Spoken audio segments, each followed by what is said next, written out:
అందరికీ వందనాలు. వాగ్దాన ఫలమునకు స్వాగతం. ఈనాటి ధ్యానము కొరకై ఆయన పరిశుద్ధ గ్రంథంలోంచి కొలస్సీలకు రాసినటువంటి పత్రిక 3వ అధ్యాయము 1, 2 వచనాలు మనము ధ్యానము చేసుకుందాం. మీరు క్రీస్తుతో కూడా లేపబడిన వారైతే పైనున్న వాటినే వెదకుడి. పైనున్న వాటి మీదనే గాని భూ సంబంధమైనటువంటి వాటి మీద మనసు పెట్టుకొనకుడి. దేవుడు ఈ లేఖనములోంచి మనతో మాట్లాడును గాక. ప్రియమైనటువంటి స్నేహితులారా, దేవుని యొక్క లేఖనములో భక్తుడు తెలియజేస్తూ ఉన్నాడు, మీరు క్రీస్తుతో లేపబడిన వారు. మీరు పాతి పెట్టబడినటువంటి వారు కాదు. యేసుక్రీస్తు వారు ఎలాగైతే సమాధిలోనికి వెళ్ళి తిరిగి లేచాడో, దేవునిని నమ్మినటువంటి మనము కూడా ఆ యొక్క ఎప్పుడైతే రక్షణ నీటి బాప్తిసం పొంది ఉన్నామో అప్పుడు లేపబడినట్టు. మీరు ఇప్పుడు క్రింద వాటిని వెతకవలసిన అవసరత లేదు. పైన ఉన్నటువంటి వాటి మీద మీ మనసు పెట్టండి. పైన ఉన్నటువంటి వాటి మీద మీ కనుదృష్టిని పెట్టండి. పైన ఉన్నటువంటి వాటి మీద మాత్రమే మీరు ఆధారపడండి అని భక్తుడు తెలియజేస్తూ ఉన్నాడు. మనము లేపబడినటువంటి వారము, పైకి లేచినటువంటి వారము, మరణాన్ని జయించినటువంటి వారిగా, శోధనలో నుంచి విజయములోనికి వచ్చినటువంటి వారిగా, సాతాను యొక్క శక్తులలోంచి పరిశుద్ధాత్మ శక్తిలోనికి వచ్చినటువంటి వారిగా, పైకి ఎత్తబడినటువంటి వారిగా మనము ఉన్నాము. క్రీస్తు ప్రభుతో పాటు మనము లేపబడ్డాము అని ఇక్కడ భక్తుడు తెలియజేస్తూ ఉన్నాడు. కనుక మనము భూ సంబంధమైనటువంటి వాటి మీద మనసు పెట్టొద్దు. ఈ లోక సంబంధమైనటువంటి వాటి మీద మనసు పెట్టక క్రింద వాటిని చూడకండి, పై వాటిని మాత్రమే చూడండి. పైన ఏముంది చూడడానికంటే? పైన తండ్రి అయిన దేవుడు ఉన్నాడు. ఆయనను మనము చూడాలి. ఆయన సృష్టికర్త. ఆయన మనకు సహాయము చేయడానికి, ఆయన మనల్ని రక్షించడానికి, ఆయన ప్రణాళికను మన దగ్గరకు పంపినటువంటి ప్రేమ కలిగిన దేవుడు. మనము నశించిపోకూడదని ఆశించినటువంటి దేవుడు. మన మీద తన యొక్క కృపను కురిపిస్తున్నటువంటి వాడు. మన మీదకి తన ఆశీర్వాదాన్ని కురిపిస్తున్నటువంటి వాడు. ఆయన అక్కడ ఉన్నాడు గనుక పైకి మీరు చూడండి అంటున్నాడు. రెండవదిగా, పైన ఏముందంటే పరలోక రాజ్యం ఉంది. మనము చేరుకోవలసింది పరలోక రాజ్యము. మనము చూడవలసింది ఆ నిత్య రాజ్యము. దాని వైపు మనము ఆరాటపడుతూ చూడాలని దేవుని యొక్క లేఖనము సెలవిస్తూ ఉంది.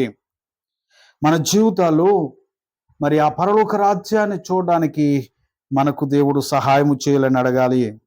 అంతేకాదు, మన కొరకు సిద్ధము చేస్తున్నటువంటి నివాసములు ఉన్నవి. నీ కొరకు, నా కొరకు ఆయన నివాసములను సిద్ధము చేస్తూ ఉన్నాడు. నా తండ్రి ఎంట అనేక నివాసములు కలవు. నేను ఎక్కడ ఉంటానో అక్కడ మీరు కూడా ఉండడానికి మిమ్మల్ని నేను తీసుకుని వెళ్తాను అని క్రీస్తు ప్రభు చెప్పి మరి వెళ్ళాడు. కనుక అక్కడ ఉన్నటువంటి ఆ పరలోక రాజ్యము కొరకు, అనిత్య నివాసం కొరకు, ఆ పరమ తండ్రి కొరకు, శాంతి కలిగినటువంటి ఆ రాజ్యం కొరకు మనము ఎదురు చూడాలి. పైకి చూడాలి. అక్కడ దుఃఖము లేదు, అప్పులు లేవు, ఆవేదన లేదు, శత్రువులు లేరు, వ్యాధి బాధలు లేవు, చీకటి లేదు, సాతానుడు మనల్ని శోధించడానికి అవకాశం లేదు. అటువంటి ప్రాంతములో మనం ఉండాలని దేవుడు కోరుకుంటున్నాడు. దానిని చూడండి అంటున్నాడు భక్తుడు. కానీ ఈ లోకంలో మనము యేసు వైపు చూడడం మానివేసి, పరమ తండ్రి వైపు చూడడం మానివేసి, మనము అనేక సార్లు ఈ లోక సంబంధమైనటువంటి వాటి కొరకు మనం ఆరాటపడుతూ ఉంటాం. ఒక ప్రాంతంలో ఒక బ్యాంకులో ఉద్యోగం చేస్తున్నటువంటి ఒక ఆఫీసరు ఒకరోజు ఆటో కోసం వెయిట్ చేస్తున్నాడు. తన రూమ్ నుంచి, తన ఇంటి నుంచి బ్యాంక్ వెళ్ళడానికి ఒక 2 కిలోమీటర్ల దూరం ఉన్నది కనుక అతడు ప్రయాణం చేయడానికి ఆటో కోసం వెయిట్ చేస్తూ ఉంటే ఆటో రావడం లేదంట. ఆ సమయంలో అతడు టైం అయిపోతుందని సర్లే నడుచుకుంటూ వెళ్దామని అతడు నడుచుకుంటూ వెళ్తున్నాడు. నడుస్తూ నడుస్తూ రోడ్డు మీద ఒక అగ్గిపెట్టె కనపడ్డది. దానిని కాళ్ళతో తన్నాడంట. ఆ అగ్గిపెట్టెను తన్నగానే దాంట్లోంచి కొన్ని డబ్బులు బయటకు వచ్చాయి. 100 రూపాయల నోట్లు కొన్ని బయటకు వచ్చాయంట. వెంటనే ఆ డబ్బులను తీసుకుని జేబులో పెట్టుకున్నాడు. ఎంతో ఆనందపడిపోయాడు. ఆ నెక్స్ట్ డే నుంచి అతడు రోజు ఆటో ఎక్కడం మానేసి రోడ్డు మీద ఆ డబ్బులు దొరుకుతాయేమో ఆశకి అతడు నడుచుకుంటూనే వెళ్ళేవాడంట. అలాగూ అతడు డ్యూటీకి లేటుగా వెళ్తే పై ఆఫీసర్లు అతన్ని తిట్టేవారు. చాలాసార్లు వార్నింగ్ ఇచ్చారు, సస్పెండ్ చేశారు. మార్పు చెందలేదు. అతడు రోడ్డు మీద వెతుక్కోవడమే మొదలుపెట్టాడు. రోడ్డుపై ఏది కనిపించినా తన జేబులో వేసుకునేవాడు. నట్లు కానీ, బోల్ట్లు కానీ, రకరకాలైనటువంటి పాత వస్తువులు అవన్నీ కూడా తీసుకుని వచ్చి ఇంట్లో పెడుతూ ఉంటే భార్య పిల్లలు తిట్టేవారు. ఏమైందయ్యా నీకు?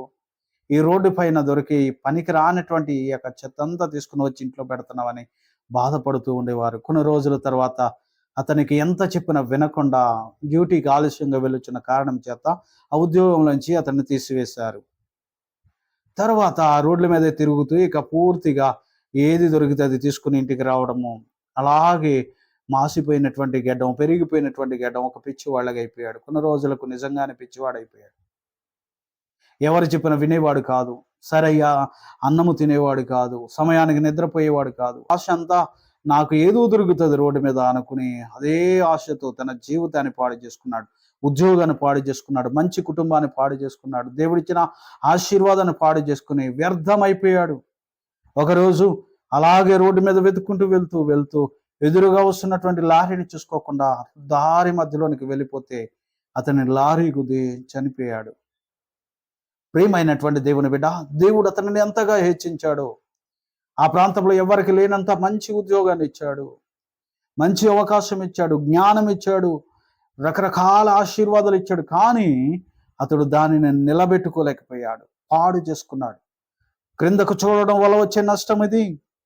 మన జీవితాల్లో దేవుడు ఇచ్చినటువంటిది కాపాడుకుంటూ దాని వైపు చూడాలి. ఆశీర్వాదం వైపు, ఆరోగ్యం వైపు, కుటుంబం వైపు, పిల్లల వైపు చూస్తూ మనం ముందుకు వెళ్తే, ఆ పరమ తండ్రి వైపు చూస్తూ మనం ఆత్మీయంగా ముందుకు వెళ్తే దీవించబడుతుంటాం. ఇంకా ఉన్నతమైన శిఖరాలకు చేరుకోవడానికి దేవుడు సహాయం చేస్తాడు. కానీ కొన్నిసార్లు మానవుడు క్రిందకే చూస్తూ ఉన్నాడు. నా ప్రియమైనటువంటి స్నేహితుడా, మనము పై వాటి మీద ఆధారపడాలని భక్తుడు తెలియజేస్తూ ఉన్నాడు.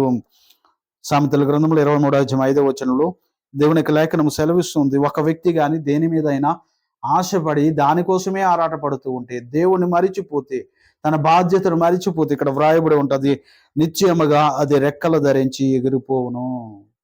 దేవుని కంటే ఎక్కువగా దేనిని ప్రేమించకండి. దేవుడిచ్చినటువంటి ఆశీర్వాదానికంటే ఎక్కువగా ఇంకొక దానికోసం ఆరాటపడకండి. దానివల్ల నష్టమే వస్తుంది. అది మనకు దొరకకుండా రెక్కలు వచ్చి ఎగిరిపోతుందని భక్తుడు రాస్తూ ఉన్నాడు. రోమాపత్రిక 8:5-6 చూస్తే, రోమీయులకు రాసినటువంటి పత్రిక 8 చూస్తే, శరీరానుసారులు శరీర విషయమై మరి మనసు పెడతారు, కానీ ఆత్మానుసారులు తమ జీవితంలో జీవాన్ని మరి సమాధానాన్ని పొందుకుంటారని అక్కడ వ్రాయబడి ఉన్నది. నా జీవితంలో మనము దేవుని మీద ఆధారపడితే, ఆత్మానుసారమైనటువంటి జీవితాన్ని మనం జీవిస్తూ ఉంటే, దేవుడు మనకిచ్చినటువంటి ఆశీర్వాదం మీద, ఆ పరలోక రాజ్యం మీద మన దృష్టిని ఉంచగలిగితే, దేవుడు మనకు తన సహాయాన్ని ఇచ్చి నన్ను దీవిస్తాడు. దేవుడు నీకు ఇచ్చిన దానిని కాపాడుకుంటూ, దేవుడు మనకిచ్చిన ఆశీర్వాదాన్ని కాపాడుకుంటూ ఇంకా ముందుకు వెళ్దాం. దేవుడు మనకు తన కృపనిస్తాడు. పై వాటి మీద ఆధారపడండి. పైన ఉన్నటువంటి మన పరమ తండ్రి మీద ఆధారపడండి. పైన ఉన్నటువంటి పరలోక రాజ్యం కొరకు ఎదురు చూడండి. ఆయన ఇచ్చు దీవెన కొరకు, ఆశీర్వాదం కొరకు, దీవించే చేతుల కొరకు మనం వేచుండి, ప్రభువా నాకు సహాయం చేయమని దినదినము దేవుణ్ణి అడిగితే, దేవుడు నిన్ను దీవించి ఆశీర్వదిస్తాడు. అటువంటి ధన్యత, అటువంటి మనసు దేవుడు మనకు అనుగ్రహించును గాక. ఆమేన్.